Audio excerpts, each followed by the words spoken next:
आपको आगे भी आगाह करते रहेंगे। अभी आपको लिए चलेंगे इमरान खान के कंटेनर पर, जहां पर हमारे नुमाइंदे खुसूसी अखलाक बाजवा उनके साथ मौजूद हैं। उनसे उन्होंने क्या बातचीत की, आइए आपको सुनवाते हैं।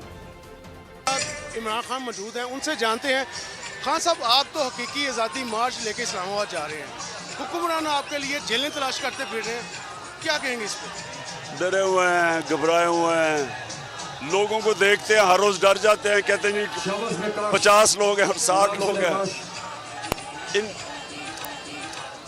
मुझे इनके ऊपर तरस इसलिए आ रहा है कि ये उम्मीद लगा के आए हुए थे कि ये सारी स्टेट मशीन डरा धमका के जो 25 मई को इन्होंने पुलिस का इस्तेमाल किया हमारे खिलाफ, इन्होंने समझा ये पार्टी खत्म हो जाएगी, वो और बढ़ती जा रही है। अब डरे हुए हैं और उम्मीद लगाए हैं कि ये डरा धमका के हम शायद रुक जाए।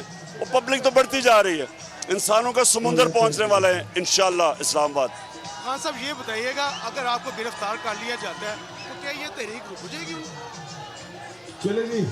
गलतियों पे गलतियां करते जा रहे हैं। मैं तो वैसे पहले भी तैयार था गिरफ्तारी के लिए, बैग पैक था मेरा, 2 दफा आने लगे थे, तो वो लोग आ गए, आए नहीं, तो मुझे कोई फर्क ही नहीं पड़ता। ये जो बोतल से जिन निकल गया ना, ये अब वापस नहीं डाला जा सकता।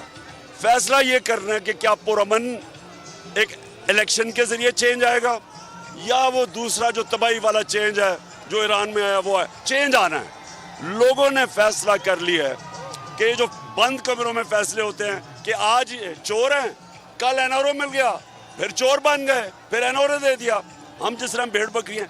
लोग फैसला कर बैठे हैं कि हम ये जुल्म और नाइंसाफी नहीं अब बर्दाश्त करेंगे। अब फैसला करना है किस तरह पुरअमन तरीके से जाना है या जो हम सबके हाथ से निकल जाएगा जो दूसरा खौफनाक तरीका है।